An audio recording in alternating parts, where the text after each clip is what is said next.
Bonjour.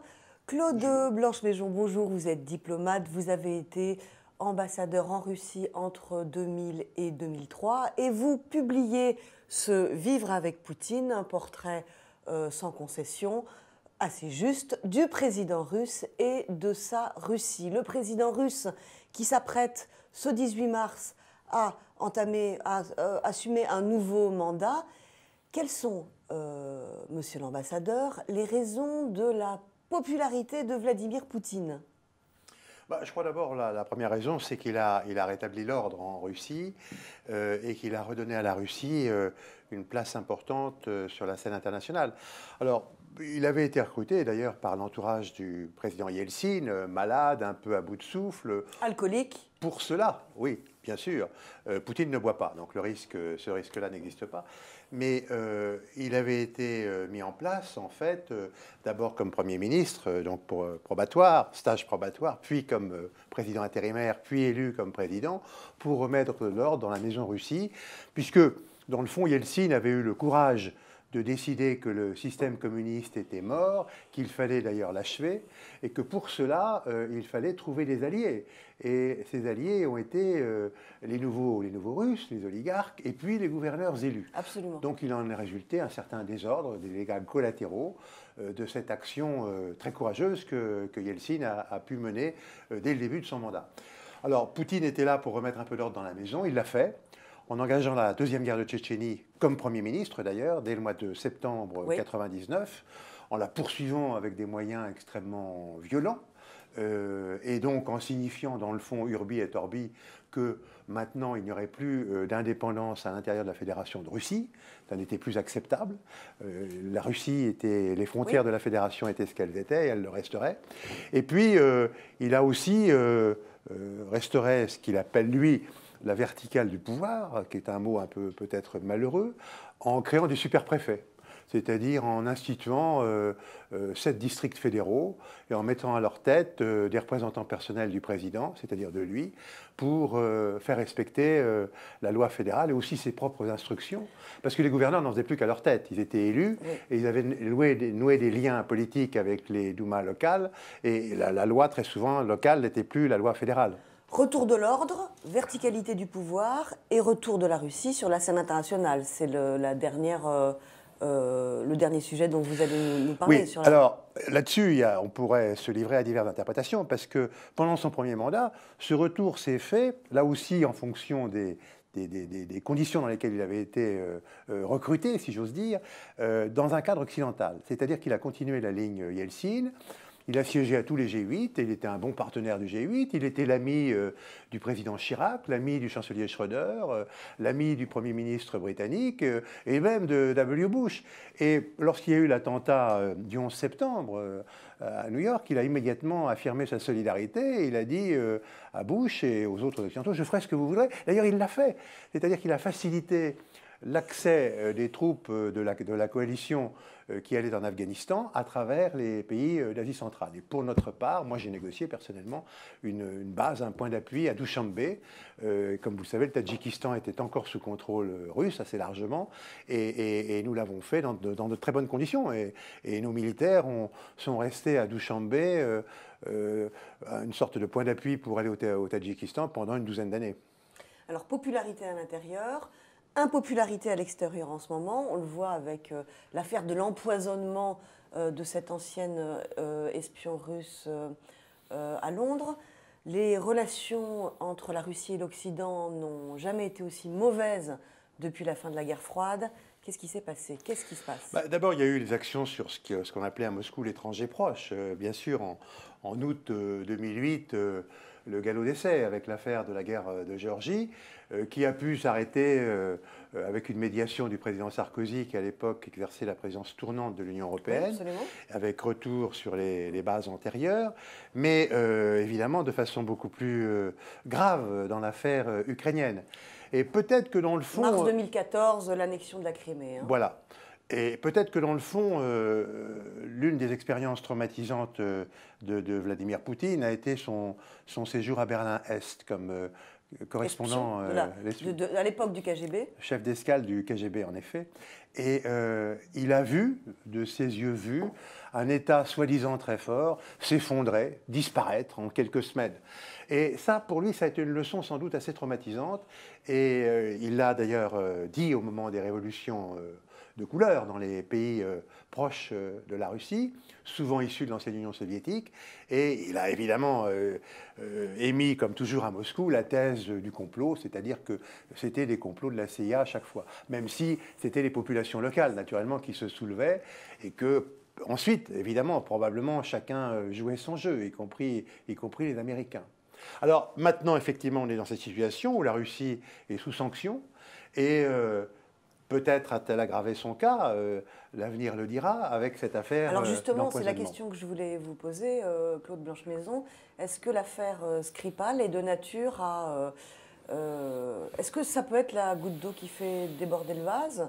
Est-ce que cette affaire peut provoquer une nouvelle étape dans la dégradation des relations entre la Russie et l'Occident? Écoutez, d'abord, c'est une affaire qui se passe au Royaume-Uni de Grande-Bretagne. Bon, M. Skripal était un ancien agent double qui a été en prison en Russie, qui a ensuite été échangé contre des espions russes qui étaient en prison aux États-Unis. Donc, M. Skripal n'est pas absolument un enfant de cœur. C'est une affaire de service secret. Et moi, je ne connais pas le fond du dossier. Que faisait M. Skripal depuis qu'il était en Grande-Bretagne? Je n'en sais rien. Les services britanniques le savent certainement. Et c'est sûrement en connaissance de cause que le gouvernement britannique a pris les mesures qu'il vient de prendre. Bon, bien sûr, nous sommes les alliés de la Grande-Bretagne. Donc il est logique que nous exprimions notre solidarité avec le gouvernement britannique. Et nous n'avons pas de raison, a priori, de suspecter ce qu'il nous dit. Maintenant, la question qui est une autre question est de savoir si ceci va dégrader les relations entre la Russie et l'ensemble des pays occidentaux, et notamment parmi les pays occidentaux, ceux de l'Union européenne, parce que dans le fond, c'est une affaire, encore une fois, entre services secrets et sur le territoire du Royaume-Uni. Bien sûr, cette action est inacceptable, et bien sûr, il est tout à fait normal que le gouvernement britannique réagisse. Il est tout à fait normal que nous exprimions notre solidarité et que probablement le Conseil européen fasse une déclaration dans ce sens. Mais faut-il ou ne faut-il pas une nouvelle couche de sanctions? Ça, c'est une autre affaire et en effet, il appartient au Conseil européen d'en décider. Alors vous écrivez dans votre livre, Vladimir Poutine ne croit qu'au rapport de force. Est-ce que vous pensez que les Européens utilisent suffisamment et aussi suffisamment bien ce rapport de force? Oui, il ne croit qu'au rapport de force, mais c'est quelqu'un qui est un pragmatique également. Et pendant son premier mandat, comme je disais tout à l'heure, il était dans les meilleurs termes avec les dirigeants européens et avec les dirigeants américains. Est-ce que c'était un test pour voir s'il était possible de faire affaire avec eux? Est-ce qu'il a été déçu par leur accueil, finalement, par le fait que ça n'aboutisse pas? Il a sûrement réalisé, comme tout le monde, que l'Union européenne changer un peu de nature avec l'entrée de certains pays d'Europe de l'Est, comme la Pologne et les pays baltes. Ces pays, évidemment, n'étaient plus dans le même état d'esprit que l'Union européenne de l'année précédant l'adhésion. En 2003, nous avons engagé des négociations avec Poutine pour créer un espace économique commun, ce qui était allé très très loin. Un espace économique commun qui aurait été avec un contenu un peu à la carte, mais qui allait dans le sens d'une zone de libre-échange. Et bien sûr, les pays intermédiaires entre la Russie et l'Union européenne auraient été embarqués dans cette affaire. Ça aurait peut-être changé le cours des choses. Ça n'a pas été possible, ça a échoué. Les torts sont bien partagés. Commission européenne, États membres, entourage du président Poutine. Entourage qui a toujours été divers. Il y avait des pro-occidentaux, il y avait des pro-européens, et puis il y avait des nationalistes panslaves. Et ben, c'est ces derniers qui ont malheureusement pris la main à ce moment-là et pris le dessus. Et maintenant, on connaît la suite. Alors, il y a eu aussi l'affaire de Syrie, qui a évidemment que la Russie a cherché à nous présenter comme une entreprise contre Daesh, et donc à rechercher d'alliance à nouveau avec les Occidentaux. Mais effectivement, la dimension défense du régime de Bachar el-Assad était probablement trop importante pour que cela aboutisse. Défense des intérêts russes, défense du régime de Bachar el-Assad, mais aussi destruction de Daesh. Alors sur la Syrie, justement, vous écrivez, et c'est une analyse qui est très partagée en Occident, Vladimir Poutine est un tacticien, ce n'est pas un stratège. Mais depuis quelques années, quand on voit en fait que ces objectifs ont, pour l'instant, la plupart du temps été réussis. Je pars du retour de la Russie sur la scène internationale, de sa réélection, de l'ordre qui règne aujourd'hui en Russie. Est-ce que finalement, il n'est pas aussi un peu stratège, Vladimir Poutine? Il est un peu, mais il y a des stratèges à court terme, à moyen terme et à long terme. Je ne pense pas qu'il le soit à très long terme. L'Ukraine... l'économie? Bien sûr, mais sur les deux exemples que vous citiez avant de passer à l'économie, l'Ukraine, aujourd'hui, il a réussi à faire que tous les gens à Kiev sont devenus anti-russes et qu'ils prônent... Pro-européens et pro-OTAN. Donc le contraire de ce qu'il voulait. Anti-russe alors qu'il n'était pas anti-russe au départ et que la culture est la même. Donc c'est une absurdité. Il a réussi à les faire devenir anti-russes. En Syrie, il a parfaitement réussi son opération sur le plan militaire, mais maintenant il se heurte au problème que la solution politique, c'est un petit peu plus compliqué et que probablement il aura besoin aussi de nous et des gens qui connaissent la région pour trouver une solution politique qui, en tout état de cause, est extrêmement difficile. Et puis en effet, comme vous le suggériez, il y a le chapitre économique qui n'a pas vraiment été traité à cause de l'anesthésie pétrolière, c'est-à-dire que jusqu'en 2014, Poutine a eu une chance incroyable, les prix du pétrole montaient jusqu'à friser les $140 le baril. Et puis à l'été 2014, ils ont été divisés par 3.